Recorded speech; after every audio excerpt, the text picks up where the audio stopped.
Assalamualaikum warahmatullahi wabarakatuh. Perkenalkan, nama saya Darmawan Hidayat.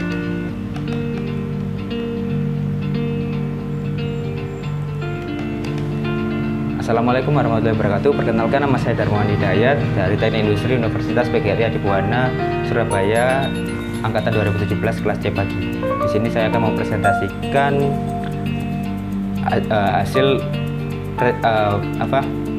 hasil mata kuliah saya untuk ujian akhir semester mata kuliah manajemen rantai pasok dengan tema manajemen pengadaan. Manajemen pengadaan adalah bagian dari supply chain management yang secara sistematik dan strategis memproses pengadaan barang dan jasa dari sumber barang sampai dengan tempat tujuan berdasarkan tempat mutu, jumlah, harga, waktu, sumber, dan tempat untuk memenuhi kebutuhan pelanggan. Itu menurut William C. Haya. Tugas dari manajemen pengadaan adalah menyediakan input berupa barang maupun jasa yang dibutuhkan dalam kegiatan produksi maupun kegiatan lain dalam perusahaan. Bahan baku dan komponen untuk kebutuhan produksi, capital equipment seperti mesin dan peralatan jangka panjang lainnya, dan cukup cadang mesin, alat tulis kantor, serta sebagainya yang biasanya dinamakan maintenance, repair, and operation. Selanjutnya, di sini ada tugas bagian pengadaan. Saya akan menjelaskan tujuannya dulu. Tujuan bagian pengadaan yaitu menyediakan barang maupun jasa dengan harga yang murah, berkualitas, dan yang pasti terkirim dengan tepat waktu. Secara umum, tugas-tugas yang dilakukan bagian pengadaan yaitu ada 6. Yang pertama, merancang hubungan yang tepat dengan supplier. Yang kedua, memilih supplier. Yang ketiga, memilih dan mengimplementasikan teknologi yang cocok. Yang keempat, memelihara data item yang dibutuhkan dan data supplier. Yang kelima, melakukan proses pembelian. Yang keenam, mengevaluasi kinerja supplier. Kriteria pemilihan supplier. Pemilih supplier merupakan salah satu faktor kesuksesan sebuah perusahaan. Di sini kita dapat perusahaan bisa merancang dengan jelas apabila dapat memilih supplier yang tepat. Kemudian memilih pemasok yang tepat dapat menjamin ketersediaan bahan baku untuk menjaga lintasan produksi.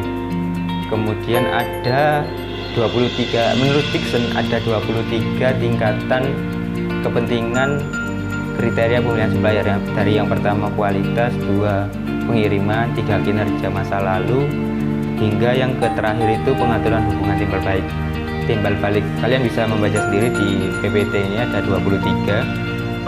Kemudian teknik pemilihan supplier. Salah satu metode yang biasa digunakan oleh perusahaan itu menggunakan metode AHP atau analitik hierarki proses. Langkah-langkah dari menentukan AHP ini, yang pertama tentukan kriteria pemilihan, yang kedua tentukan bobot masing-masing kriteria, yang ketiga identifikasi alternatif supplier yang akan dievaluasi, yang keempat evaluasi masing-masing alternatif dengan kriteria di atas, yang kelima hitung nilai bobot masing-masing supplier, yang keenam urutkan supplier berdasarkan nilai berbobot tersebut. Kemudian, ini contoh struktur AHP pemilihan supplier baru. Jadi pemilihan supplier itu contohnya itu ada inovasi, waktu kirim, kualitas, komunikasi, finansial. Itu yang dibutuhkan kriteria untuk pemilihan supplier. Dan di bawahnya lagi ada kepentingan yang lebih spesifik seperti inovasi itu dari teknologi dan R&D, seperti waktu kirim itu dari jarak, kapasitas, dan histori. Dan kemudian alternatifnya yaitu supplier 1, supplier 2, dan supplier 3. Kemudian selanjutnya pemberian bobot. Pemberian bobot ini agar memudahkan pemilihan kriteria yang memang mana yang lebih penting dan mana yang tidak. Di sini kita bisa lihat ada inovasi, waktu kirim, kualitas, komunikasi, dan finansial. Untuk menghitungnya ya ada tabel yang sudah diterapkan penilaiannya yaitu 1, 3, 5, 7, 9. Di sini baris diagonal itu dinilai 1 karena perbandingannya sama, inovasi dan inovasi. Beda juga kalau inovasi dengan waktu kirim itu kita bisa lihat 1:3 ya. Terus yang kedua mungkin waktu kirim dan kualitas itu bisa 1:3 juga. Terus lanjutnya dari tadi yang sebelum itu tadi kita jumlahkan ketemu dengan kita sebelum kita jumlahkan, kita ibaratkan inovasi itu C1, waktu kirim C2 sampai seterusnya dengan C5 finansial. Kita total dari C1 itu 7,53, kemudian sampai 4,68, C3 2,0,7, C4 21, C5 14,44. Kemudian lanjutannya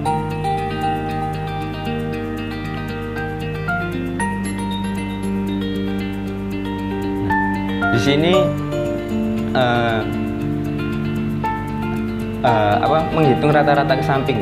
Jadi dari inovasi C1, C2, C3, C4, C5 itu dijumlah kemudian dibagi 5 seperti itu. Oh, mohon maaf, di sini dari perhitungan inovasi sebelum untuk menghitung rata-rata yang ke samping, kita membagikan dulu C1 dengan total. Contoh inovasi 1 dibagi 7,53, yang waktu kirim dibagi 7,53 lagi. Jadi untuk kolom C1 itu dibagi dengan 7,53. Selanjutnya kolom C2 juga dibagi dengan 4,68 itu tadi. Jadi inovasi misal 1/3 dibagi 4,68 hingga ketemu rata-rata seperti rata-rata yang dijumlahkan di sebelah kanan. Kemudian setelah kita sudah mencari dari alternatif yang pertama, list-listan yang pertama, kita kemudian tentukan yang kedua. Nah, yang kita ambil subkriteria ini kriteria yang waktu kirim. Jadi ini nilainya jarak ke jarak 1, kapasitas jarak ke kapasitas 2, histori 5. Kemudian masing-masing subkriteria juga harus diberi bobot untuk memudahkan para pemilihan supplier, untuk memudahkan menentukan pemilihan yang tepat.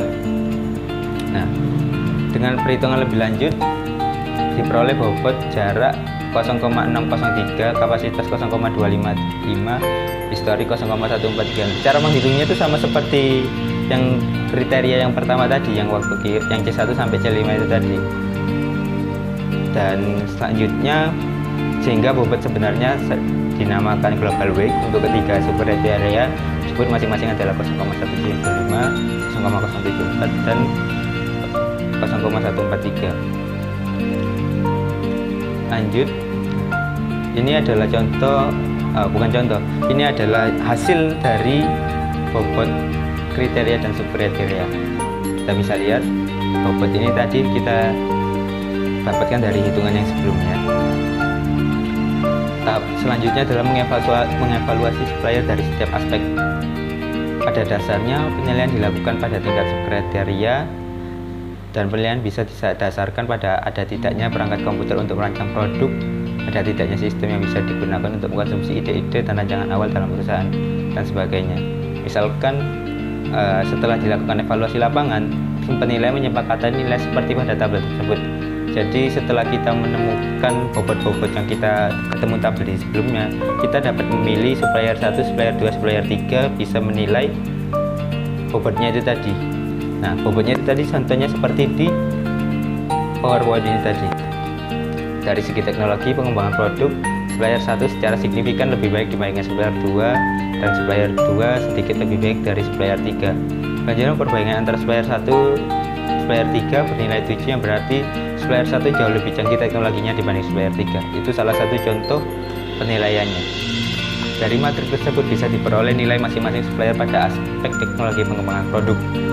Caranya ya sama persis dengan langkah-langkah sebelumnya untuk mendapatkan bobot di atas, yaitu melengkapi matrik di bawah diagonal dengan kebalikan yang di atasnya, mencari jumlah tiap kolom, membagi nilai-nilai tersebut dengan jumlah kolom dan merata ke samping. Dengan cara yang sama, nilai ketiga calon supplier ini dijumlahkan. Untuk langkah terakhir, nilai dari supplier ini dijumlahkan seperti contoh di PPT.